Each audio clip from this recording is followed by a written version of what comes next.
все, братан, ти тепер в армії. Ти включаєш функцію «я герой», то багато ти не проживеш. Якщо від всіх воняє гамном, то швидше за все обісрався ти. Ось воюють всі, тільки не я. По війна це там п'єць круто. Знову будуть в Києві всім бомжам зброю видавати.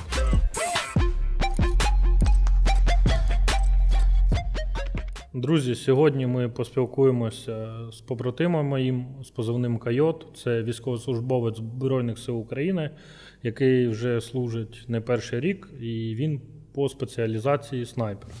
Тому він розповість набагато більше, ніж ми з братом можемо. Я думаю, вам буде дуже цікаво і сподобається. Привіт. Здорово. Як твої справи по життю? По життю, стабільно.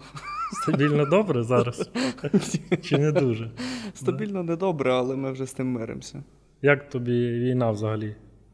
Повномасштабка і АТО? Як війна.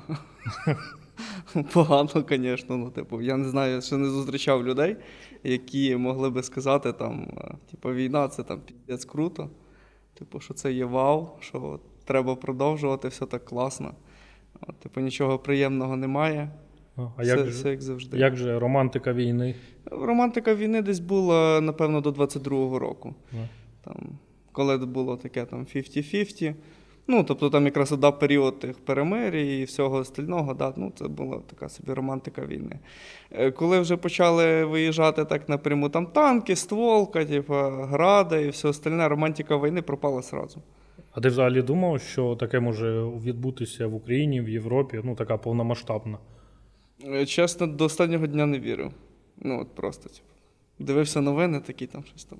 То думаю, як завжди, побрязкують, попригають біля кордону, побіснуються, покажуть, що вони мощі, і все, на тому фініто. Але вийшло так, що сталося, що сталося. Зараз вже буде другий рік повномасштабці, і 10 років з початку російсько-української війни. Що ти можеш сказати взагалі? Які твої сподівання? Сподівання? На 10 років вперед. Дивлячись, на весь стан справ, який відбувається загальний, в мене вже немає такої мети супер, як перемогти. В мене вже є мета просто не програти. Дивлячись на реально все, що робиться, у мене вже мета не виграти, у мене мета не програти. Ти бачиш, ти служиш вже багато років, не будемо уточнювати скільки, і ти професійний снайпер, так? Ти до цього сам прийшов, або тебе якось наставили туди, наштовхнули? В мене була така собі маленька мрія, не скажу, що дитинства, тому що в дитинстві собі займався футболом і займався взагалі собі нормально своїми справами. А потім вже так сталося, що я попав в УНСО, почав займатися військовою підготовкою, і я побачив, що, в принципі, снайпінг мені якось найбільше імпонує. А вже потім, коли прийшов в Збройні Сили, я собі вибрав конкретний напрямок, що це буде снайпінг, і все. І ти зрозумів, що воно твоє? Так. І по грошам, і по організації процесу? По грошам, до речі, доволі таки приємний момент, що снайперам, за їхні сертифікати йде надбавочка, і будучи солдатом з сертифікатом, я ходив з зарплатою командира роти. Такий приємний момент цього. А якщо би ти міг, ти б зараз змінив свою спеціалізацію? Зараз? Не знаю. Напевно, так. У тебе в Інстаграмі ти дуже багато шукаєш снайперів. Зараз всі шукають дрончиків, хто може FPV або інші моделі БПЛА керувати, а ти ж саме шукаєш снайперів. Чому ти вважаєш, що це зараз професія важлива? Я думаю так, що на початку повномасштабки, у нас була, так би мовити, графіка активності снайперів. Тобто спочатку було АТО, активні дії, туди-сюди, воно ще особо не розвивалося, або десь якісь окремі люди це розвивали, просували, щось пробували, тобто воно виводилось на хоча б якийсь рівень. А вже потім роки, напевно, вже з 17-го в АТО ООС снайпер це став такий собі маленький бог війни, коли артилерія мовчить, окопи. Все, в принципі, як Першу світову війну. Позиційна війна. Позиційна війна, і ти снайпер, і ти такий собі маленький бог війни в цій канітелі. Тому що артилерія не працює, нічого. Тобто ти себе почуваєш доволі таки впевнено на будь-яких позиціях. Потім починається повномасштабка, артилерія, швидка, велика, дуже висока динаміка. І таке поняття, як снайпінг, на той час фактично було пропало. Тому що занадто висока динаміка, немає того застосування, яке би мало бути, і всі снайпера, які були, вони, по суті, стали марксменами. Тобто, вже тепер, грубо кажучи, на середину 23-го року, я побачив, що цей напрямок знову ж таки починає себе відновлювати. Хоч і динаміка сама якби не змінилася, але є такий момент, що лінія вже хоча б стала хоч якась. І коли вже є окопи, укриття, сторона А, сторона Б, і ти розумієш плюс-мінус, ти вже можеш грамотно планувати снайперські операції, відповідно, відпрацьовувати по противнику набагато ефективніше, ніж це було там, в 22-му році. Тому що, як ми всі прекрасно розуміємо, в 22-му році дуже просто в противника було багато артилерійських снарядів, вони навіть не підпускали нас ближче. Тобто у нас були такі моменти, що до противника було там 2-2,5 кілометри, я просто стою гвинтівкою, такий, що мені робити? Я просто, брав дрона, брав Мавіка, кліпав під нього всякі різні прикольні штучки і скидав, на противника так. Коригував артилерію, так само. Тобто займався. Але іменно по профілю, так, щоб я там, сказати, що я там весь 22-й рік, відпрацював як снайпер. А що взагалі змінилося тоді зараз? Чого воно знову стає актуальним? Тому що вибудовується нова лінія фронту. Тобто у мене взагалі є таке враження, що воно на деякий час буде заморожуватися, в принципі, як і будь-який конфлікт, коли дві сторони, вони вичерпують, свої сили. Це цілком нормальний природній процес, коли дві сторони вичерпують свої резерви, готують нові, там щось міняється, щось пробується, до чогось нового готуються, і, відповідно, вибудовується лінія фронту, і яка не яка динаміка стає, хоч вона насправді і до сих пір вона дуже висока, але вона вже така більш статична. І коли є оця статика, як тільки це переходить до статики, тоді вже потрібно снайпера, які там можуть виловлювати і так далі. Ти ж розумієш, що зараз FPV-дрони з теплаками, дрони звичайні, зараз війна вся, скиди, так само, да? Снайпер зараз не може сидіти десь за кілометр і спокійно собі відпочивати. Як ти вважаєш, що це ж буде сильно впливати? Снайпер – це той самий піхотинець, тільки набагато обученіший, в першу чергу. Да? Тобто снайпер просто вміє, він робить те саме, що й піхотинець, але він просто дуже навчений в багатьох напрямках. Да? Тобто, якщо я, наприклад, спостерігав неодноразово картину, де люди просто, стріляють в напрямку і навіть до противника 500 метрів контакт, а він стріляє в нього одиничка на автоматі, відповідно, що він, по суті, не відпрацьовує противника. То якраз такі моменти снайпінга, він і марксменство взагалі загалом, він цей момент закриває. Тобто це якраз таке швидке і влучне враження противника своїм вогневим засобом, який тобі доступний прямо тут і зараз. А якщо таку тему підкреслити, коли тобі пишуть, що хочуть стати снайпером, що для тебе є такий вирішальний аргумент в людині? В першу чергу це мотивація.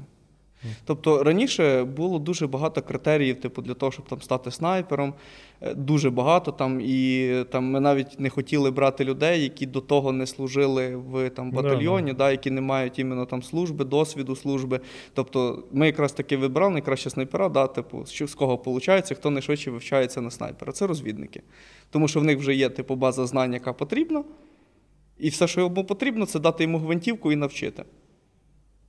З нею стріляти, з нею оперувати, і там ще якихось моменти допрацювати йому. Ти ж пишеш, що і дівчатам. Зараз трошечки все змінилося. Тобто нам спочатку, у нас взагалі в підрозділі як робота налаштована.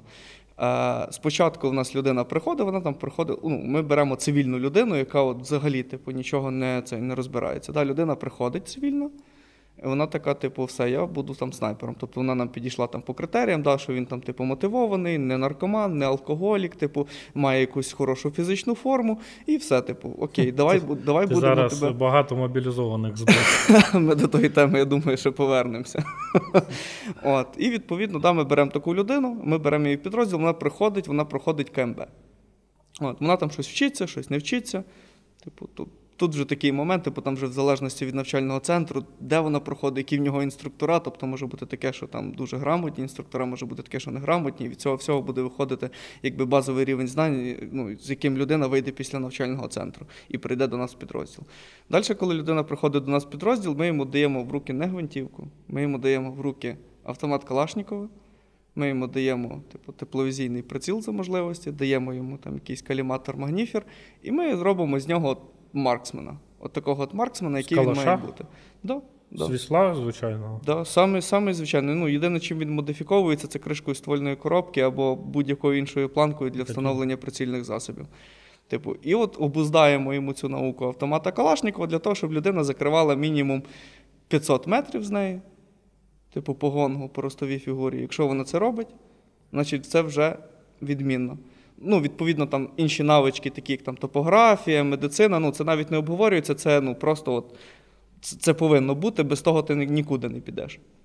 От, відповідно, коли людина вже напрацьовує типу якусь базу з АК і може динамічно стріляти, рухатися і робити всякі маневри, вона починає ходити другим номером снайпером, тобто як його прикриття.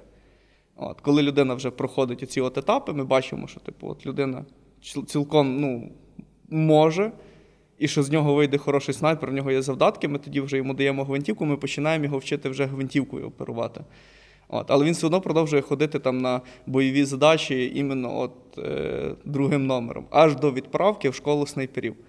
І як тільки приходить на нього там, телеграма там, відправити там, стільки-то людей в школу снайперів, людина вже їде, здобуває повний фах, який йому був потрібен, і вже, відповідно, вертається з школи снайперів з гвинтівкою і вже починає працювати як снайпер. Ну, ти от зараз бачиш, ну, зараз тема мобілізації, так, законопроекту, і взагалі тема, як це сказати, зміни на фронті людей дуже актуальна. Тобі пишуть люди, кажуть, мені там прийшла повістка, що мені робити, хочу бути снайпером, можна до тебе. Пишуть такі? Так. Ну, типу, це цілком нормальний процес. Якщо людина отримала повістку, але вже знайшла собі, грубо кажучи, підрозділ, він нам підійшов, ми просто ну, типу, відсилаємо після співбесіди відношення, людина з тим відношенням разом з повісткою приходить в військкомат, і військкомат направляє саме до нас. А що ти взагалі скажеш от про мобілізацію? Зможуть ли, ну, як це сказати, покрити наші потреби взагалі армії? Ну, тут тема насправді дуже обширна, якби, ну, тут потрібно зважати, да, що я, типу, просто сержант, і я не бачу багатьох моментів і не знаю багатьох моментів, які відбуваються на стратегічному рівні. Тобто є стратегія, є тактика. Моє діло – це тактика. Ну, тобі все одно приходять там люди, ну, на початках там було і більше мотивації, так, було більше там жаги до перемоги. Зараз, звісно, ситуація змінилася, і ти ж бачиш, що там, да, там ТЦК займається як може, працює як може, ловить де може. Да, і в цьому ж питання, що люди або вже не вірять в те, що ми переможемо, або просто бояться загинути. І ти, до речі, ж боїшся? Та всі бояться загинути, я в тому числі. Ну, боюся більше, ніж будь-хто інший. І це цілком нормальний процес самозбереження. Да. Ну, типу, на війні, до речі, я всім знайомим і багато разів казав, що якщо у тебе відсутній інстинкт самозбереження, і ти включаєш функцію «я герой», то багато ти не проживеш. Так. Тому, ну, а як ти бачиш, ну, як це сказати, українську мобілізацію? Що треба для того, щоб знову так воспряти духом? Ну, чисто моє суб'єктивне бачення, в першу чергу потрібно переглянути ті норми забезпечення, які є в Збройних силах. Тобто, якщо, наприклад, у нас приходить солдат, він, наприклад, я просто беру, наприклад, там 3-я штурмова, там класні відео типу з бойових, класна медійна кампанія, ну реально просто респект, повага, плюс, коротше, ще є ефективна робота, да, тобто, що вони не пасуть задніх. І люди стараються йти до них, а не будь-куди інакше. А чому так? Тому що от є якісь, грубо кажучи, якесь забезпечення, да, якого там в звичайній там бригаді немає. І людина, в першу чергу, навіть дивиться на картинку. Типу, другий момент того, да, наприклад, в нас так само немає того забезпечення. І коли ми беремо до себе людину в підрозділ, ми кажемо, ну, чувак, типу, тобі доведеться там свої перші зарплати, там 100-150 тисяч вкласти в своє особисте спорядження для того, щоб тобі було зручно виконувати бойові завдання. Тому що, ну, типу, якщо ми беремо темповський там бронежилет, да, там пліти хороші, там, ну, прям реально пушка ракета. А от сама модель бронежилета, вона не підходить для снайпінгу. Якщо ми беремо РПС-ку, та, яка видається в Збройних силах, та, вона не є так само, там, що воно прям дуже погане. Але знову ж таки, для виконання якогось більш успішного виконання і комфорту бійця цього недостатньо. І це все, от, можна сказати, грубо кажучи, по списку. Там тих речей, які би, от, наприклад, якби я носив чисто державне, да, там, типу, то там з того списку, такого довжелезного, якого там, ну, там реально є все, типу, в тому списку. Там. Хочеш карімат, на той карімат, хочеш наколенники, на той наколенники, типу. Але от сам момент, типу, якби рівня цього, да, він трошечки от, це моє суб'єктивне, знову ж таки. Ну, я особисто собі, я не знаю, скільки десятків тисяч витратив на свою амуніцію, я постійно докупляю, щось постійно покращую себе. І те ж саме кажу всім іншим, що треба постійно щось докупляти, особливо захист. У мене захист тільки, мабуть, на 100 тисяч, який 100 тисяч був Ронік, десь 200 тисяч тільки захист мій коштує. І це тільки я витратив там волонтери і моя зарплата. Ну ти ж мобілізованому кожному це не даш. Вони повинні бути, скільки прослужити, там, місяць-півтора, щоб зарплату отримати. Ну, десь, да, на другий місяць в тебе виходить, ти вже отримуєш зарплату. І вони потім... Але знову ж таки, в тебе твоя зарплата, ну ти не можеш такий, типу, ти прийшов там, не знаю, візьмемо середньостатистичного мобілізованого. Це мужик, років там 35-45 років, в якого є мінімум одна дитина, жінка. Його відривають від його основного місця роботи, йому кажуть: все, братан, ти тепер в армії. Він такий приходить, ну, типу, окей, я буду в армії, кажіть, що робити. Йому кажуть, що робити, але, типу, він такий: так, хочу собі купити от таку систему там класного бронезахисту, як в тебе. І він такий розуміє, типу, і на себе треба щось витратити, і додому треба вислати, тому що, ну, типу, жінка, діти. І він розуміє, що він не може просто от вкладати, типу, всі свої збереження в якесь спорядження. Ну, от просто не може. Ну, тому що отак. Ти рахував, скільки все твоє спорядження коштує? Не знаю, але за 7 років я витратив, ну, так, нормально. Ну, ти би хату в Києві купив? Ні, хату в Києві я би не купив, а от десь в якомусь маленькому селі, напевно. Ні, ну, ми дуже багато, я не знаю, скільки. Ми рахували якось, це дуже багато, але це завдяки публічності, активній діяльності та довірі людей. Ну, кожен собі це не може дозволити. Ну, в принципі, от ти порівняв 3 ШБ, да, то у них навіть броніки зі своєю символікою, вони їх роблять під замовлення. І от медійна компанія, так, таке враження, я от спілкувався з товаришем з тройки, і я кажу, таке враження, що у нас немає ЗСУ, а є тройка. Тому що всюди, вся Україна завішена бікбордами, рекламою, ну все тройка. ЗСУ я взагалі не бачу реклами, мобілізації та спеціалізації якісь. Ну і тим паче візуальна картинка дуже класна, да, проти зомбі, орки чи що там вони дуже А в ЗСУ я бачив банера, не бачив плакати. Стоїть тіп з віслом, з броніком там за 10 тисяч гривень. І типу, я кажу, така Ні, взагалі... ну то, що розвішено в ТЦК, якби я бачив, але типу є насправді і дуже багато там, ну, такої достойної реклами іменно від Збройних сил. Особливо зараз там десантно-штурмові війська непогано себе в цьому показують. Ну, ССО ще гарно знімає. Да, ССО теж гарно робить. Типу, морської піхоти, ну це, напевно, просто треба їхати десь на південь. От, я там на півдні вже давно не був, але я думаю, що там морська піхота теж пророблює роботу. Ну, ГУР, так же, ну, всі хочуть, звісно, потрапити кудись там до ГУР, ССО або СБУ, да, там альфачі якісь, але зрозуміло, що тебе туди не візьмуть без мінімальної якихось знань, рівень підготовки, тому що там такі відповідні операції тяжкі. Але я думаю, що от всім людям, які зараз там, як це кажуть, будуть воювати всі.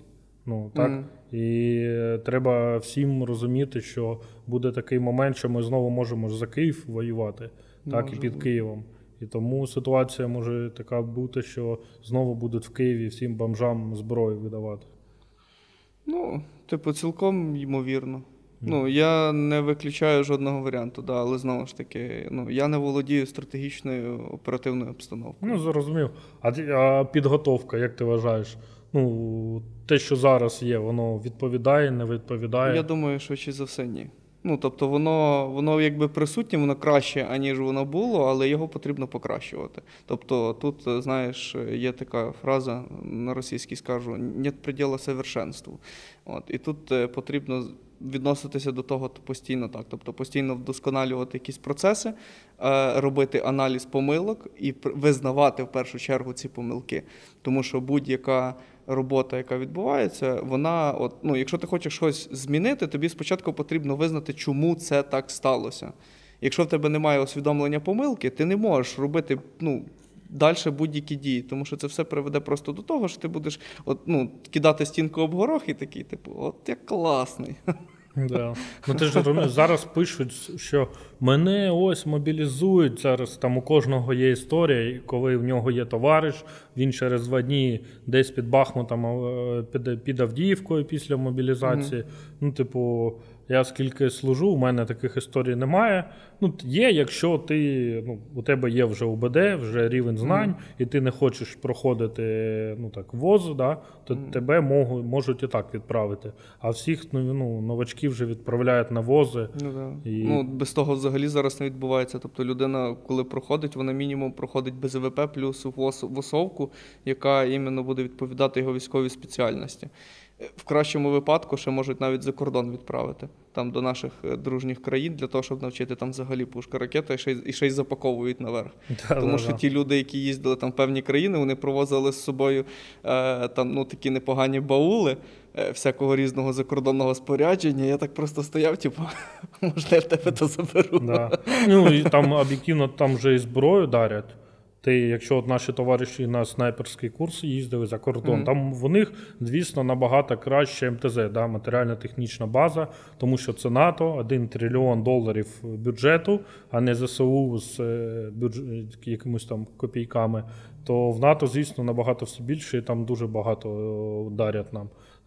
Звичайним рядовим бійцям. Просто питання в тому, що підготовка, яка зараз є, вона ж, у нас війна така динамічна, що підготовка, вона повинна, так само бігти за всією війною. То дрони камікадзе, вони взагалі ж все змінили в плані тактики напередку.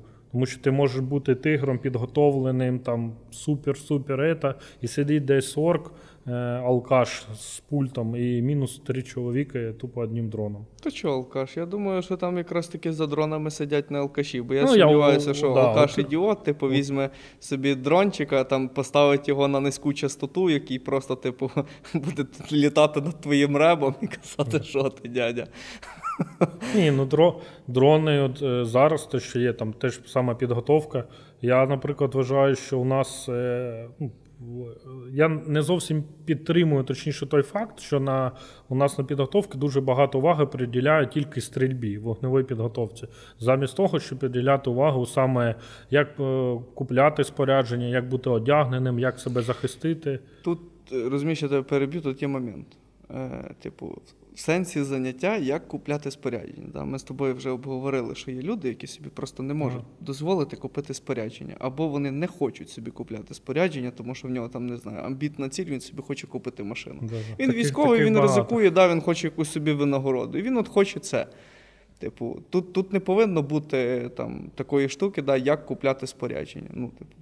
В мене в підрозділі, це нормально. Тобто, але ми зразу оголошуємо, що, ти приходиш в нас, чувак, треба буде трошечки грошей викласти на це. І, у нас всі такі, все, класно, мені так само, мене це влаштовує, я буду купляти сам і так далі. Але це не має бути так, що, людина сама думає, і проводяться, не знаю, окремо заняття, по тому, де купити снарягу, де дешевше, де краще і так далі, замість того, щоб займатися вогневою підготовкою. Як я маю на увазі в той факт, що людина повинна, я напередку скільки спілкувався з піхотою, мужиками, так, і видно по амуніції, точніше, що вони навіть не вміють користуватися системою Моллі, так, вони неправильно собі цепляють амуніцію, неправильно її розташовують, аптечки позаду на спині, які не повинні там бути, і багато таких моментів. І я саме за це кажу, що людині треба, я вважаю, що дуже багато часу приділяти треба увагу саме захисту, в першу чергу, себе, своїх позицій, своїх побратимів. А стрільба, це ж, зараз війна арти, тільки якщо ближній контакт десь на деяких позиціях то є. А більша частина це що, дрони, арта, міномети, ще щось. Стрільби ж не так багато. Ну так, ну і у нас відповідно так же само можна взяти статистику, яка насправді замітна навіть простому рядовому солдату, що найбільше поранень якраз таки осколкові. Для того, щоб це уникнути, або там зменшити наслідки цього осколкового поранення, що потрібно? Правильно, кевларовий захист. Для того, щоб мати цей кевларовий захист, потрібно спочатку десь його взяти. Ну, навушники, наприклад. Темп 3000, типу, да, самі плити хороші, типу, але я знову ж таки повторюся. Там той модуль, який присутній на даний момент в Збройних силах на видачу, він не підходить для динамічних якраз таких задач. Для штурмів, для там ще чогось. Там навіть, якщо взяти для снайперів чисто, це зовсім не підходить, тому що він класний, бо він закриває тобі багато чого. Але як тільки ти хочеш приставити сюди гвинтівку, де для правильної якоїсь прикладки, в тебе це не виходить. Це одна специфіка. Другий момент, ми навіть беремо не динаміку, а беремо статику, коли в людини за допомогою того ж самого темпу, все класно захищено, максимально захищено, і все воно добре є. Але є інший момент. Людина бере собі замість того, тому що воно важке, він бере плітоноску, такого слюнявчика, який йому навіть по розміру не підходить, там, не знаю, в Слов'янську десь там по ціні край присіжена. Він приходить, і він такий, типу, думає, в мене плітоноска, от мені легше стало, а в нього там просто замість бокового кевлару, чи там плит, чи ще щось, там просто така лямка тягнеться, а цей бронік, як слюнявчик, і він, якась там РПС-ка, вже там з 2 підсумками, я не знаю, там простіше це вже, не знаю, в кишені би було носити, ніж РПС-ку ще з собою тягати. Оце проблема. Да, це є проблема. От я за це кажу, що треба ж... Тут питання в тому, що ми повинні казати, знаєш, як це сказати, не брехати самому собі. І треба об'єктивно навіть в начальних, так сказати, таборах людям казати прямо, що там ЗСУ видають ось так, але ви повинні собі докупляти. Так, наприклад, наколінники, налокотники, все. Дуже важливий факт, до речі, контузії. Так, вони тупо, я не знаю, скільки поранень, 300 із-за контузії. Контузія, баротравми і все остальне. Це ж навіть у арта, мінометчики, танкісти. Дуже багато навіть відео в інтернеті є, де люди без наушників це роблять і без захисту будь-якого. Потім вони дуже багато часу витрачають на лікування. І це ж у нас просто, я так розумію, що система оснащення бійця, вона ще, не оновилася зовсім. По-перше, другий момент, особисто я не використовував жодного разу на бойових наушників в 22-му році. Жодного разу. По-перше, тому що тоді був, такий сербор, що якби нормальні наушники, ти навіть якщо їх міг достати, то ти їх міг достати за такою ціною, що, дуже є багато недобросовісних торгашів, які десь там має перекупи, якийсь там вихід за кордон він має, воно коштує 10 тисяч, а він такий 30 тисяч. У мене але, до чого я веду, що якби система дешевих наушників, вона іскажає, чого, наприклад, система дешевих наушників, вона просто-напросто, вона іскажає те все, що відбувається навколо тебе, ти йдеш на позицію, і тебе просто кошмарить любий звук, тому що він іскажається, да? Летить десь снаряд, якщо ти без наушників, ти такий, то далеко, то взагалі не по мені, і ти собі йдеш далі. Якщо в тебе дешеві наушники, вони це все іскажають, ти вже думаєш, зараз, і ти падаєш, ти розходуєш, знову ж таки, свої сили, тому що ти думаєш, воно зараз летить по мені, а воно взагалі летить не по тобі. Закупити дорогі наушники, тут вже, знову ж таки, ми повертаємося до того моменту, що приходить людина в Збройні Сили. Да? І це взагалі треба пояснювати не з позиції «ти повинен». А просто, якщо таке робити, то робити це просто на прикладі пояснення і того, як це можна покращити, а не «ти повинен». Кожен сам до того рано чи пізно доходить. Тут ж питання повинно стояти так, що це твоє життя. Навушники добрі стоять, там 1,5, так, наприклад. Це ж військові, так, спеціальні. Вони $1000 стоять. Це місячна зарплата, там, гола військовослужбовців. Це багато.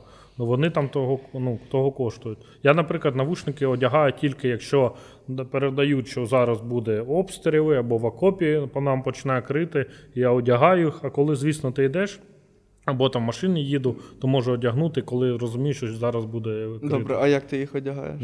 Як ти їх одягаєш? А у мене чебурашки такі, сразу. І сразу. А от я, наприклад, я кажу, що ці чебурашки, це, що це повна жопа. Чого? Тому що, от, типу, коли от шльом такий красивий, типу, ну, для чого, ну, давай тако, от, американська армія, ми всі любимо дуже сильно там, коротше, щось робити на американську армію і ставимо її завжди в приклад.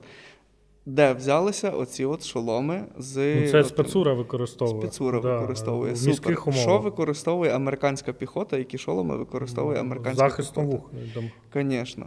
Тут ми знову ж таки повертаємося до того, своя безпека і свій цей. Типу, особисто мені зручніше би було носити плітоноску без пахового захисту, без бокового захисту, тому що це ССО, супер, і взагалі це канає. Да? Якщо ми візьмемо Special Force там, США на якихось задачах, вони такі носять. Типу, сама просто плітоноска без бокових, без паху, без нічого. У нас війна осколків. Ну, да. Ну, у мене просто контузія, і мені лікарі сказали, що я повинен зберігати свій слух, а то буду, як мій батя, у мене батя, у нього 3-я група інвалідності, він повністю глухий, і за війни він там втратив на Горному Карабахі в 90-х роках. Прильот був сильний, він там втратив, контузія була, не лікував. І потім в 2014 році, коли знову поїхав разом з нами в Азов, то теж втратив повністю, і він глухий. І у мене так само, я на ліве вухо набагато гірше чую, і тому наушники для мене є, типу, дуже важливими. Але тут для бійців тут треба мати, коли купляють такі дешеві за 4 тисячі гривень навушники, які не допомагають, ну, особливо ніяк, а тільки скоріше можуть заважати людині якось себе зберегти. Або обманюють, що можуть зберегти. Тут у нас війна, я, наприклад, захистився повністю. Я купив собі напашник, нацюрник, на спину собі пришив спеціальний захист. Я собі купив РПС з кевларом, бокові кевлар купив собі, балістичний захист, точніше, так. Ну, тільки не маю на шиї та на плечах, тому що, ну, це, коли працюємо, звісно, зі снайперкою ти не вставиш нормальну вкладку, якщо у тебе буде тут куча на всього. Але для звичайного бійця, я думаю, це панацея. Ти бачив, до речі, продаються ж Укрброня, комплект називається Термінатор, якось так, там повністю отак ось. Типу там 50 тисяч гривень коштує. Ну, для піхотинця це є варіант, до речі, як зберегти себе. Ну, знову ж таки, 50 тисяч. Ну, так. Ну, я, наприклад, навіть собі купив піджопник з кевларом, на мілітаристі продається, для того, щоб, ну, коли йде обстріл, да, я буду падати, я його просто накидаю собі, грубо говоря, на шию, закриваю, і я, ну, так групируюсь. Ну, це вже просто, розумієш, це вже рішення проблеми, до якого ти дійшов завдяки своєму досвіду. Ну, це Бахмут. Коли ти в Бахмут потрапляєш, ти розумієш, що там снаряд тебе рятує, як це сказати, тебе не вб'є противник вистрілом, тебе вб'є якийсь дурак з арти, з міномета або танка з осколками. Але, ну, типу, але до того потрібно дійти, розумієш? Типу, людині, яка прийшла, типу, там, місяць-два. Ну, це ж можна, я вважаю, що це треба людей в прямому сенсі слова змушувати це робити. Ну, типу, не бити, звісно, а можна і бити. Ну, треба змушувати. Тому що якщо від нього залежить життя інших, і тому кожна людина повинна, ну, таке, тільки це не повинно переростати в Савковщину, знаєш, що всі повинні там є сер, а повинно, ну, ти якось в такій примусовій манері повинен доносити, що це важливо і це твоє життя. Ну, ти рахував, до речі, от 15 мільйонів гривень платять, да, за загинутого військового. Це ж набагато дешевше купити йому повністю там А, Б, В, С, Д, там машину навіть купити йому можна, ніж потім платити його родині 15 лямів. Да. Ну, знову ж таки, да, тут питання, тому що ти з одної теми, типу, де треба заставляти людину, перестрибнув на тему 15 лям.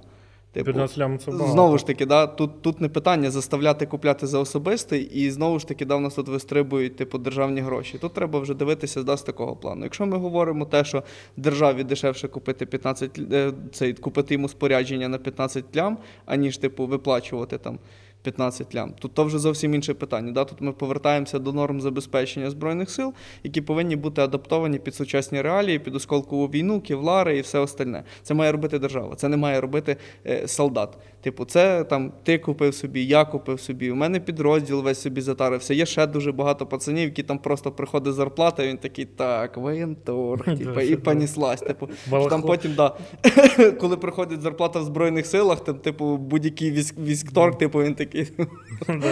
Бабками, як Скрудж Макдак є момент, де він купається в золоті. Ну, типу, да, є такі люди, да, але, ну, будемо відверті, їх небагато. Якщо ми дивимося на загальний фон, то їх небагато.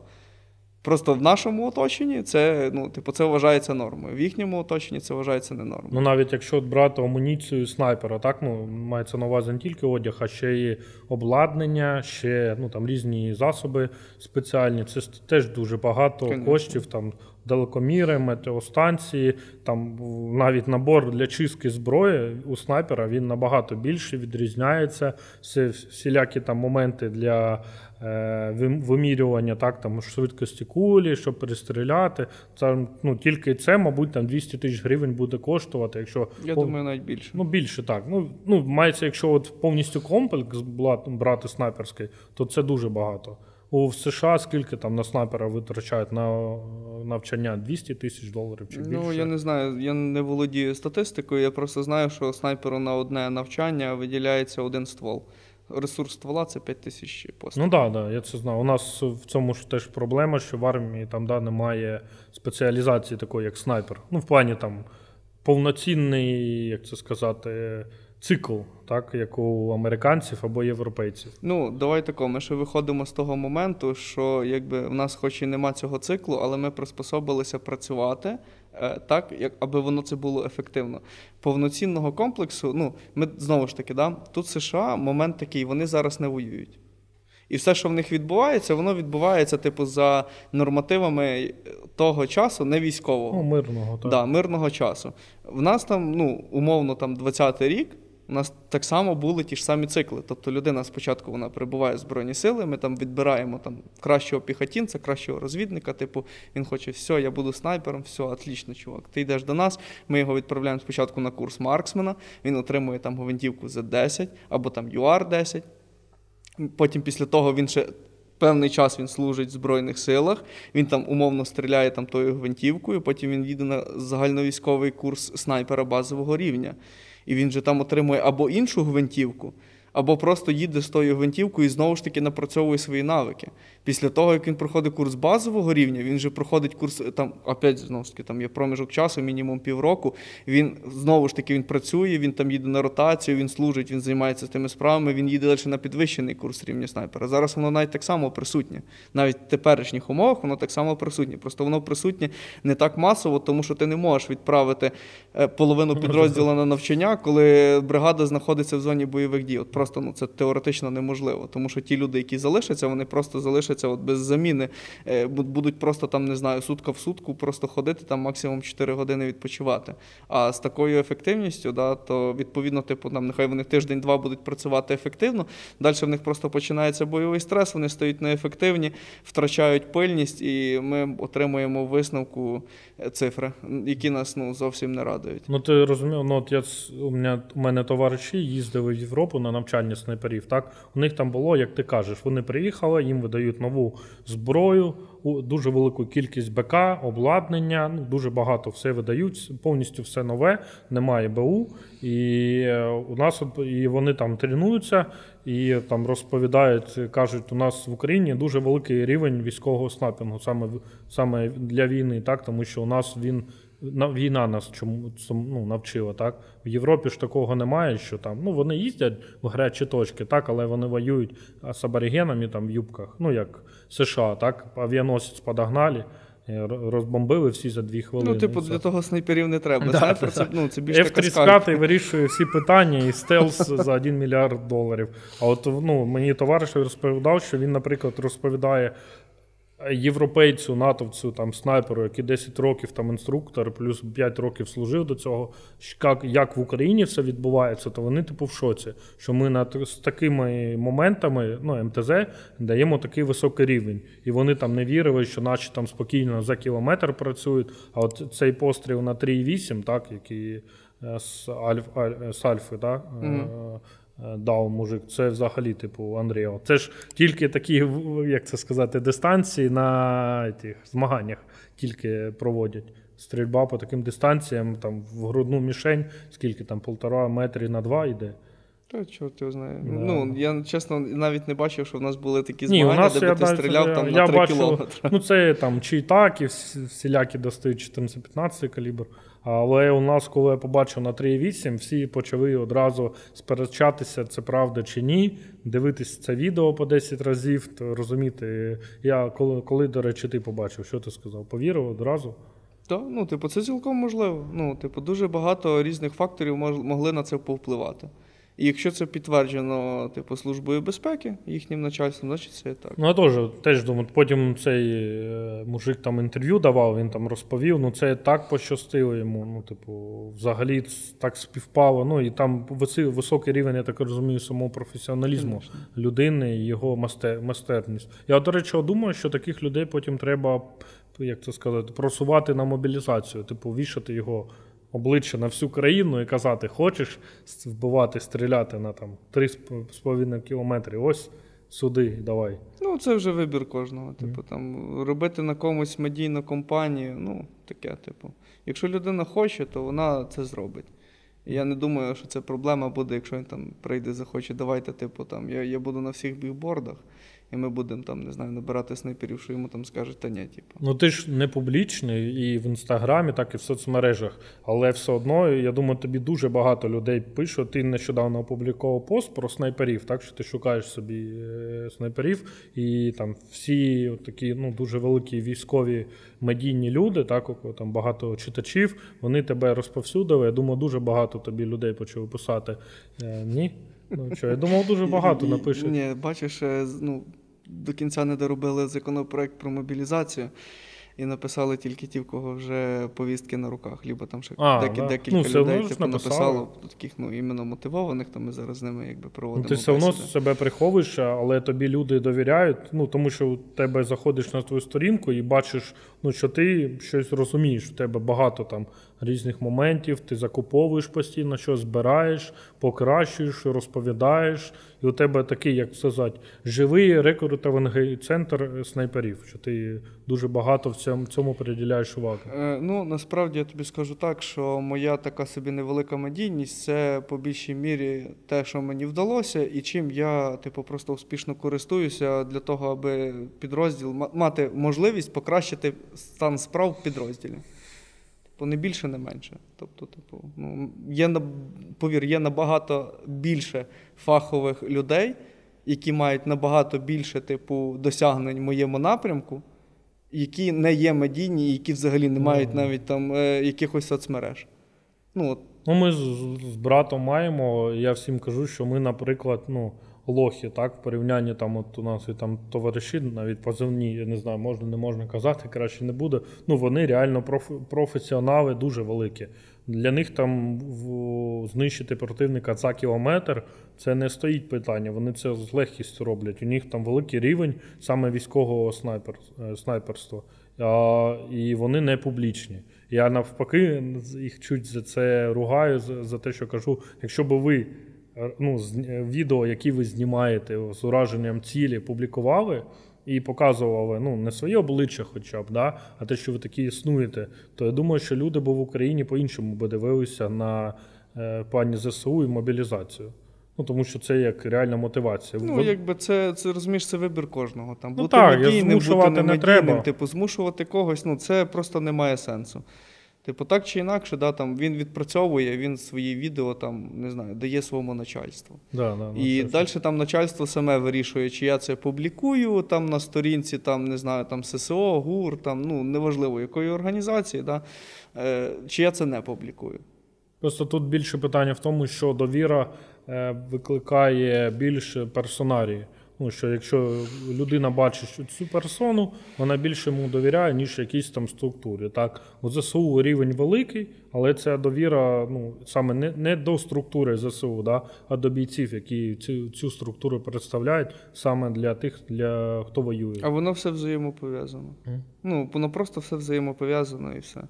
Бо люди будують, знаєш, там є люди, от поганий в мене там підрозділ, чи не знаю, чи цей підрозділ поганий, чи ще щось. Насправді, кожен робить свій підрозділ. Кожен. І кожен несе відповідальність за те, що він робить в своєму підрозділі. Якщо, а є таких людей дуже багато, які просто такі, все пропало, ми все, коротше, у нас підрозділ в мене гімно, комбат в мене гімно, всі в мене, отут, коротше, є момент. Якщо від всіх воняє гамном, то швидше за все обісрався ти. Тому треба робити просто ту роботу, яку ти можеш робити, відповідно до своєї посади, і робити чуть-чуть більше, ніж від тебе вимагають. Ось і все.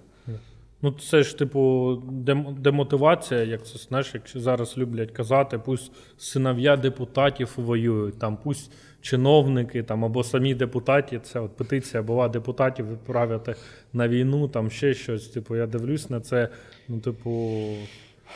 Пусть воюють всі, тільки не я. Я розумію, що повинні бути люди, які тут виконують важливу роль. Це багато і таких є, і правильно, що вони це роблять. Навіть той сам Лебіга, так, бачив, блогер, такий. Він своїми стрімами закриває там дуже великі збори. Він нам з братом допомагав і не раз, і дуже багато військовим допомагав. А що тип робить? Сидить на стрімі, на твічі, бахне з кастрюлі пива або ще щось. Але людям це подобається, і він якось мотивує їх донатити дуже багато. Це круто. І такі люди повинні бути. Я думаю, що кожен підрозділ захотів би собі Лебігу або якогось Лачина до себе забрати, щоб був, знаєш, як в штабі поставити його, забальзамірувати його і діставати, коли треба збор закрити якийсь. Тут таке вже питання. Воно насправді розлоге. Можна багато чого сказати за і багато чого проти. Я просто утримуюся від коментарів, але все ж я вважаю, що кожен має робити свою роботу на своєму місці. До речі, як ти відносишся до мобілізації жінок? Напевно, більше негативно, аніж позитивно. В примусовому порядку не треба. Взагалі. Тобто збільшити кількість жінок в армії і зробити такий, не знаю, проект, жіночий добровольчий цахал. Доволі би була цікава тема. Тобто підрозділ, де тільки жінки, де їм не потрібно, тому що є реально дуже багато достойних жінок-військовослужбовець, які просто виконують задачі, вони такі не знаю, вони на голову вище від чоловіків реально, по своїй підготовці, по своїй мотивації, і вони реально роблять справу, так же само, як є багато жінок, які, назвемо так, займаються не тим, чим потрібно. Не будемо оголошувати чим саме. Всі, хто в армії, всі це прекрасно розуміють. А якщо зробити, просто в нас в армії є така штука, яку я не знаю, і мені здається, неможливо викорінити, де є одна жінка, вона мотивована, вона лупашиться, навіть краще мужиків, але все одно їй хтось, не дуже сильно високоінтелектуальний скаже: "Ні, ти ж баба". І в неї просто вже на цьому фоні йде демотивація, що мені треба робити, не знаю, 3 сальтухи зробити, для того, щоб ти повірив, що я з тобою на рівні. А тут зробити такий проект просто, наподобі цахалу. Є жіночий підрозділ, все, вони собі окремо десь щось вони роблять, займаються своїми справами, щоб в них був свій штаб, свої штурмові підрозділи, свої снайперські підрозділи. І я думаю, що це би цілком нормально би функціонувало. До речі, ідея дуже цікава в контексті того, що як експеримент, я просто відносно підтримую мобілізацію жінок, щоб замінити тих людей, які працюють в штабах чоловіки.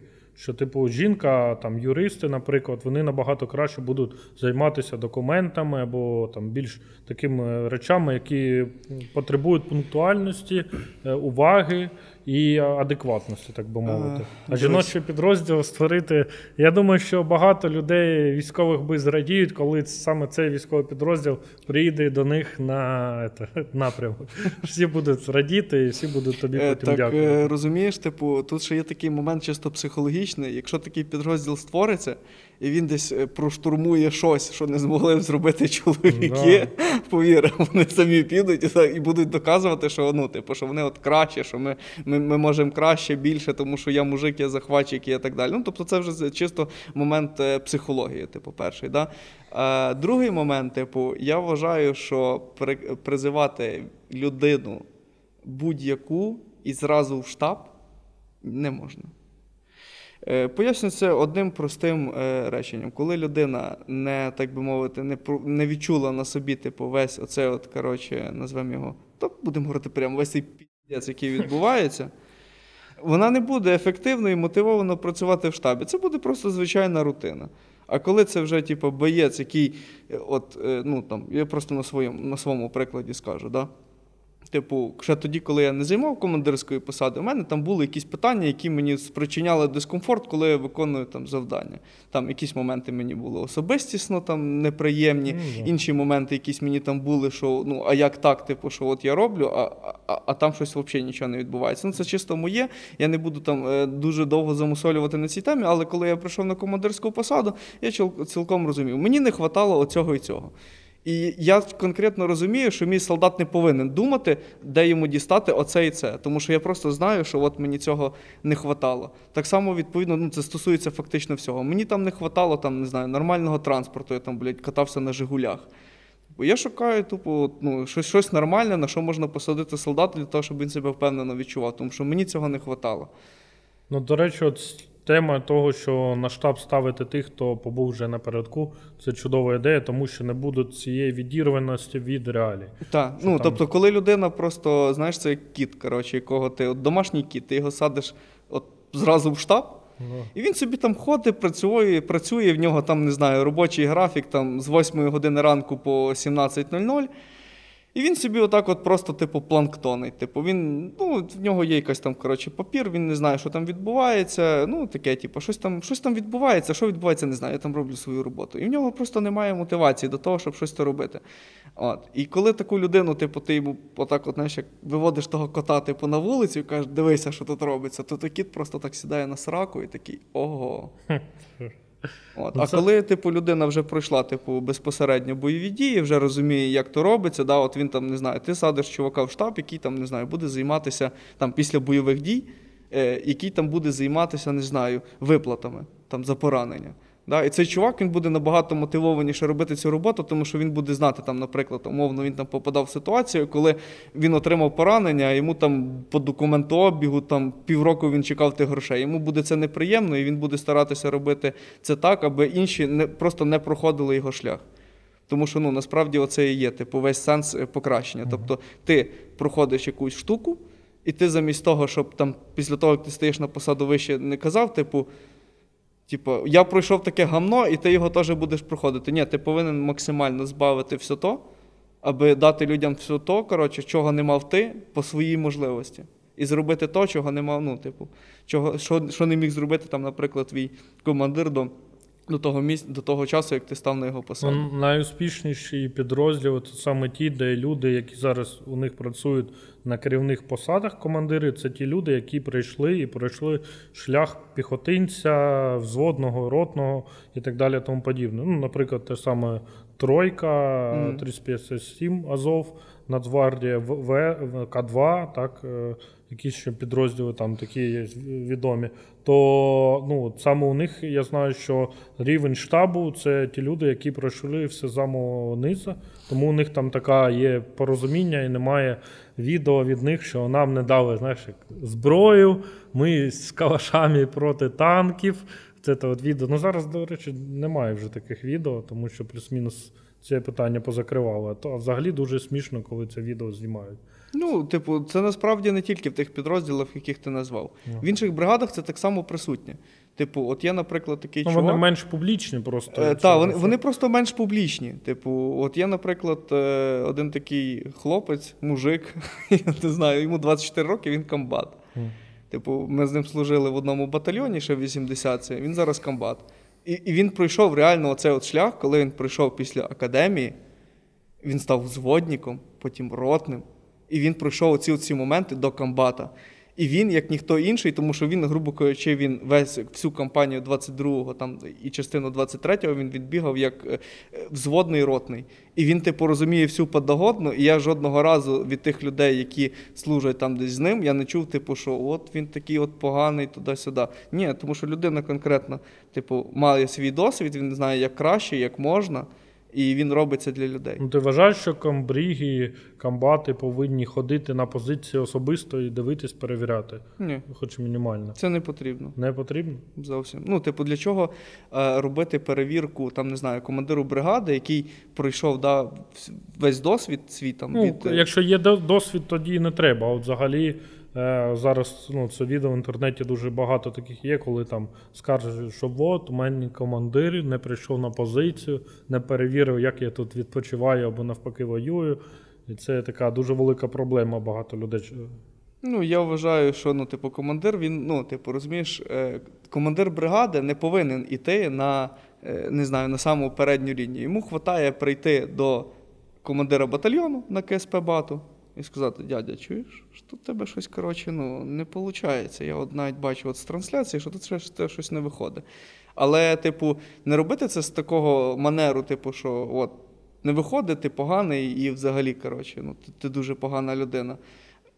І там я тебе накажу, я тебе там посажу і так далі. Тобто, розібратися з тою проблемою. Знову ж таки, це все повинно спускатися таким чином. Є ж проблема в тому, що командири бояться, як це сказати, зіпсувати настрій командиру зверху. І тому відбувається, що такий ротний бреше комбату, комбат там комбрігу, комбріг там АТУ, АСУ, і що там, і така виходить ситуація, як зіпсований телефон. Так, що але знову ж таки, тут момент самовідповідальності і що мені за то буде. Спочатку, умовно, я там старший на СП. Я брешу, що в мене, я кажу, в мене все погано. Воно доходить до взводника, взводник каже, все стабільно, ротний каже, та все нормально, а там, до комбата воно вже доходить, та все, нормально. І воно таким чином доходить до комбріга, комбріг це все, ситуація загалом подається як стабільна, стабільно, нормальна, все класно, туди-сюди. Там такі люди сидять, там в вищому штабі, вони ж, вони оперують чисто даними, це їхня робота оперувати даними. І от в нього виходить, що в нього 3 бригади кажуть, що все файно, і ще 4-та там таке більш-менш. І в принципі, що називається, вищий штаб, який стратегічний, він виходить з того всього, що подає тактична обстановка, подає це все вище, далі вони аналізують цифри, все остальне, обстановку, там, моральний стан солдат і все інше, там, і подають це все, все, у нас там всі супер бойово-готовні, ситуація на лінії стабільна, давайте штурм. Воно спускається до солдата, а той солдат такий просто дивиться, їбать, гнілуха. А ти помічаєш, до речі, той факт, що армія починає відходити все більше і більше від совку. Чудовий приклад ти привів щодо комбата, так, який знизу прийшов вверх до комбата і сподіваємося, він піде далі. Ти відчуваєш, що армія починає набагато більше відходити від цього радянського наративу, що там є сер, траву покрасти. Да. Це цілком нормальні процеси, тому що вже навіть зараз на посадах замкомбрігів, комбрігів прийшли реально дуже достойні люди, які там компанію 22-го року пройшли там в статусі комбатів, замкомбатів і так далі. Тобто це реально, це покращує армію, це покращує стан справ. Да.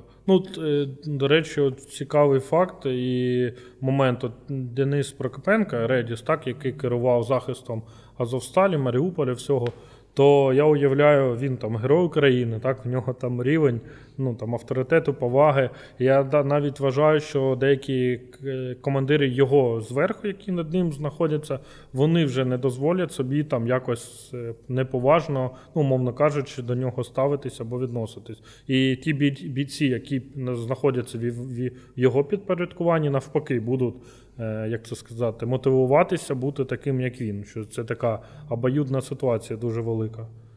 Да? Ну, типу, все Я правильно. думаю, що Редіс, він ж теж пройшов від бійця до самого верху зараз.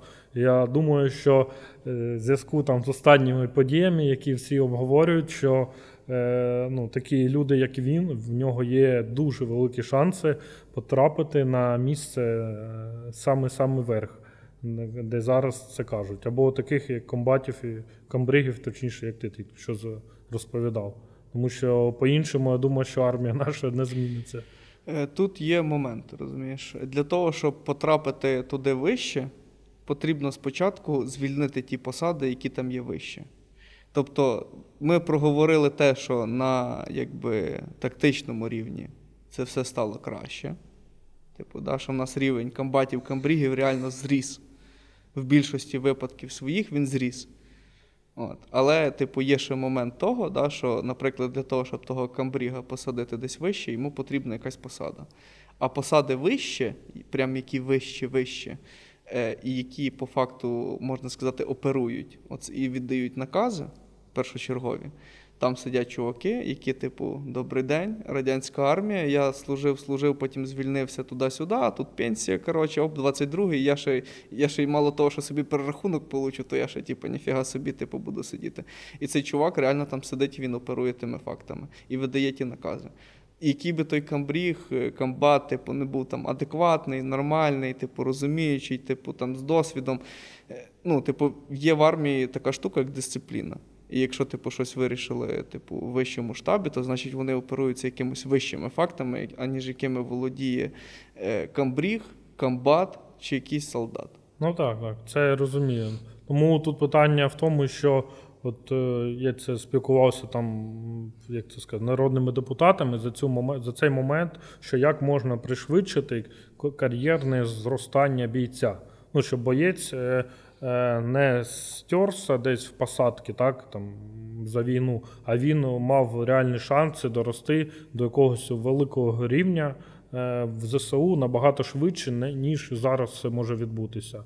Наприклад, теж ті ж самі ДАЦИК, стройки, або там є люди від ССО, які у них є такий відомий, де вони від першого, лиця, знищують.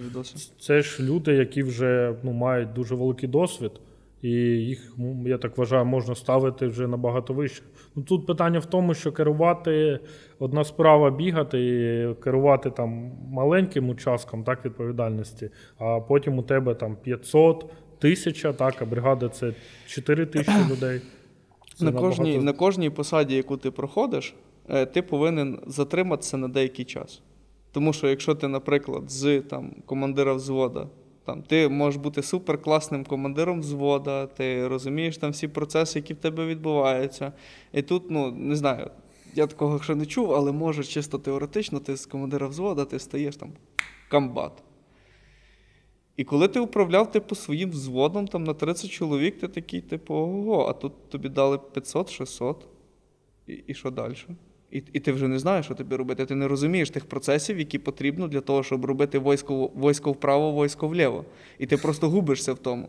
І, відповідно, це все відображається на людях, на твоєму особовому складу. Тому що ти можеш просто перемолоти батальйон своїм тупізмом і недосвідченістю. Так що тут потрібно виходити з того вже так. А як ти, до речі, ставишся до такої теми, щоб бійці якимось там чином, механізмом могли знімати командирів, які стоять над ними? Якщо вони там недовіру висловлюють або там можуть поскаржитись кудись і зверху буде прийнято рішення, прислухаються на поради бійців звичайних рядових і там якогось начальника приберуть. Тут є, такий ще момент. Тут ситуація 50/50. Це вже більше похоже на якусь гетьманщину, аніж на сучасну дисципліновану армію. Україна – це ж вся гетьманщина. У нас початок повномасштабки – це, мабуть, чудовий, показник Махновщини, Гетманщини. У нас всі робили все, аби стримати Добре, противника. це тоді спрацювало. Да, Окей, да. воно спрацювало. Чи воно спрацює в теперішньому випадку? Ні, В не теперішньому, спрацює. думаю, ні, тому Тут що же зараз... потрібна дисципліна і вже потрібно якесь розуміння. І будь-який солдат, будь-який сержант, кожен на своєму місці він не хоче загинути. Це нормально. Загинути не хоче ніхто. Ні ти, ні я, зовсім ніхто не хоче загинути. Але, відбуваються моменти, які треба робити на дисципліні. Тобто тобі сказали, ти то робиш. А якщо, наприклад, там командир роти, він нормальний, притомний, адекватний мужик, і він там каже раз пацани, штурм, пацани, штурм, пацани, штурм, а потім, всі збираються і такі, так, чуваки, він нас всіх хоче, щоб ми загинули. Давайте зробимо бунт і поміняємо його там. Його міняють, і що далі? Тут питання на довірі. Я пам'ятаю 14 рік, коли ми там партизанами були, бігали з арматурами і з тим, чим було, то там іменно, саме, як ти кажеш, питання дисципліни було, що нам казали, робимо те, ми всі робили без зайвих питань. І за рахунок цього у нас були перемоги, тому що у нашого супротивника на той час такого не було. І за рахунок цього ми дуже сильно вигравали. Дисципліна взагалі грає в армії одну з самих найважливіших. То, що дуже багато людей дисципліну плутають з затягами, це вже зовсім інше. Тобто немає якоїсь конкретної, не знаю, межі, де є дисципліна, а де вже тупий армійський затяг, як це люблять називати в армії. Але, я ще добавлю такий момент, це цілком ненормальна штука, коли солдат вже буде вибирати собі командира. Я скажу так, перший момент, який цьому супутствує, це чому, наприклад, зібрали 20 людей, які взагалі не хочуть робити. Їх примусово мобілізували, не примусово. Але вони просто вони не хочуть. І вони такі, так, давайте поміняємо собі командира. І давай там Гетьманщина, набір голосів, за, проти, рішення прийнято, не прийнято. Це ж так не відбувається. Хоча насправді там той самий ротний, він може бути, він якраз пройшов шлях, не знаю, від солдата до командира роти. Можеш таке бути? Прикинь, тобі в армії зараз десь Ляшко, кажуть, служать, і тобі наказ зверху. У тебе Олег Ляшко, тепер твій командир. Значить, Олег Ляшко. Треба тобі тепер берегти тили, не тільки від противника, але значить, пора радикалізуватися, взяти вила і робити те, що... Тоді треба буде всім закупляти поджопник з кевларом не тільки під осколки. Тому, я просто уявляю ситуацію, що якби мені поставили Ляшка, так? Я з ним особисто пару разів спілкувався, це дуже давно, в 2014 році, але я його не уявляю своїм командиром. Командира, я вважаю, треба поважати, як авторитета, тому що і він повинен в себе щось, як це сказати, мати, якийсь досвід, звитяги повинні бути. У нас, наприклад, коли я служив в Азові ще в 2014-2015 році, у нас всі командири були люди, яким ти не можеш сказати, а хто ти такий, де ти був, що ти робив. Там одразу тобі пояснять, хто ти, що ти і де я був. Тут, розумієш, тут питання знову ж таки того, як налаштована служба всередині підрозділу. Якщо, прийде, до мене Ляшко, по барабану хто, хоч, не знаю, я не буду наводити приклад, ладно. Хто би до мене туди не прийшов, він прийде вже в якісь існуючі порядки. Якщо в підрозділі було завжди заведено, я командир, ти ідіот, то воно так і буде продовжуватися. Якщо вже є якийсь внутрішній настрой, внутрішній колектив, і всі остальні фактори, які вже присутні в підрозділі, тобто їх традиції і все остальне, то воно таким і залишиться. Просто десь якісь моменти будуть просідати, але загальна обстановка, вона не поміняється з нормально на страшно погано і все. Я в цьому взагалі не бачу ніякого питання. Можна, до речі, підняти таку тему. Як ти відносишся взагалі до мобілізації ув'язнених? Які не чиняли тяжкі злочини, умисне вбивство, насилля, або, зрозуміло, колабораціонізм, сепаратизм ми не розглядаємо взагалі, а взагалі мобілізацію ув'язнених. Багато ж людей сидять за пачку цигарок десь поцупив і сидить, а міг би там виконувати якісь інші моменти. Ну, типу, в принципі, теоретично... Ти б собі от взяв би, наприклад? Теоретично це можливо. Тут, розумієш, тут просто вже потрібно до кожного випадку підходити індивідуально, і дивитися до того, що це за людина, що вона себе представляє, який в неї основний мотив. Ну, типу, зараз ти його мобілізуєш в армію, він такий, все, ура, типу, я вже не ув'язнений. Там побуде місяць часу і такий, всім папа, я все заче. Ні, ну уявляєш, до тебе мобілізується тип, там якийсь вор в законі, Мурка, там у вас нарада на чітких картонах, по поняттям, є там общий казан, куди скидаєш, так, там, хтось із пана, мужик, сука, як то кажуть, да, хто там працює з верхнім керівництвом. Ну, типу, тут же розумієш, типу, тут питання того, ну, мені особисто то там якийсь вор в законі, який би там прийшов і вставляв свої закони в мій підрозділ, я би сказав, дядя, ні, ти тут такого робити не будеш. Ви татухи би, там, знаєш, по мастям, по областям би собі набив, там, знаєш, є, на ногах б'ють собі крести, чи що там, зорі. Ну, що, типу, ти не ставав на коліна перед системою, щось типу такого. І тут так би само, знаєш, щось набили би, типу, не ставав на коліна перед командиром, бо там, що, нормальна тема? Ну, типу, це, коротше, просто, марна трата часу, це навіть не потрібно обговорити. Якщо людина хоче, ми підходимо до випадку індивідуального, да, що він нормальна людина, типу, він цілком функціонує, так би мовити, на правилах і етиці звичайного світу. І якщо він хоче, то окей, why not? Ну так, я вважаю, що не треба створювати, як це сказати, штрафбати, типу підрозділ, де одні зеки будуть так, ув'язнені, але розкидати їх по армії, тих, хто саме хоче, мотивований це робити, за індульгенцію від, як це сказати, ув'язнення, так, прирівняти, условно, один день на БР-ки, це, наприклад, 3 дня твоєї тюрми, да, там, ув'язнені. І я так думаю, що отримати індульгенцію кров'ю своєї має зараз кожен. Навіть якби там не сміялося з Ляшка, якщо він реально виконує там бойові завдання, реально воює, як будь-який політик, чиновник, і він має право на індульгенцію своїми вчинками. Типу, зараз по-іншому ніяк. Да. Навіть якщо б я там побачив там Добкіна якогось на позиції, то я би знаю, де б нечайно вибухнув снаряд. Тому тут питання в тому, що, знаєш, хто кого мотивує. Я тобі скажу, що коли там в армії бачиш досить відомих людей, те ж саме Бумбокс, так? Він служить, він це виставляє, їздить, і це дуже круто, що така людина, Єрмак. Такий же самий співак, він дуже відомий, особливо у молоді, і він воює, дуже активний, і теж дуже круто, що в тебе в підрозділі є така людина. Зараз в армії, може бути будь-хто насправді. Всіх, так би мовити, релігійних конфесій, всіх вподобань, політичних, аполітичних, є всі. Тут просто треба, в принципі, на висновках цього можна зрозуміти, що це є війна всієї нації. І що тут задіяні всі. Від відомих артистів до чувака, який ще вчора вигрібав, займався, не знаю, фермерством таким самого низького рівня. У нього там 2 свині, 2 корови.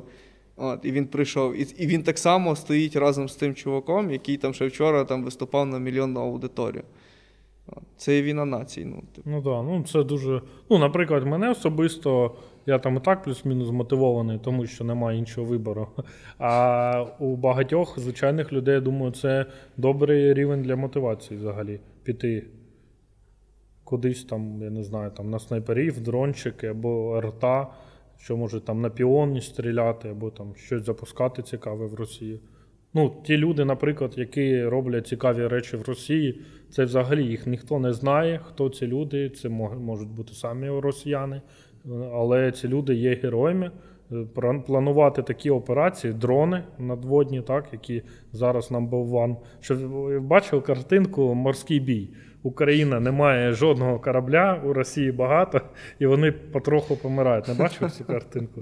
Дуже кумедна. І це ж теж дуже круто, що люди якісь дуже високого рівня професіоналізму там сидять, це роблять і взривають. Ну і міст такий самий, як вибухнув. Я взагалі думав, що то фейки, до речі, перші 5 хвилин, поки Росія за це не написала. Тому, що хочеш, до речі, сказати так наостанок людям? Треба йти там на снайперів, в ЗСУ? Та треба йти на всі спеціальності. Всі спеціальності в армії потрібні. Війна не виграється ні снайперами, ні штурмовиками, ні артилерістами. Виграє війну військо. А військо складається з дуже багатьох елементів від забезпечення до передових штурмовиків. Воно тільки так функціонує. Який би ти там не був класний рекс, який би ти там не був обвішаний, хоч тобі дай, не знаю, там спорядження на 2 ляма баксів, запакуй тебе там в екзоскелет і все остальне, якщо порушено тилове забезпечення, то без хавки ти просто здохнеш за, там, не знаю, за 2 тижні. Тому дівчата, які кидають хлопцям військовим нюци, і приходять на службу повари, хлопець, який вміє готувати, це найкращі люди в світі.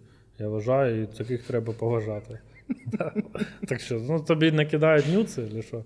Ні. До речі, мені не кидають. Мені один раз чоловік скинув свою грудь, хлопець. Я цього випав пізно. Мені не кидають нюци. Мені всі думають, що мені кидають. Жінка не пойме, якщо мені будуть кидати нюци. Ну, хоч я тобі щось своє скину. Давай, ввечері обміняємося. Там невеликий формат на пару кілобайт буде. Тому хочу тебе подякувати, що поговорили. Думаю, можемо якось потім продовжити. Якщо людям буде цікаво, чому б і ні. Тому, друзі, всім дякую, хто подивився. Велике дякую спікеру. Напишіть свою думку, що про це думаєте.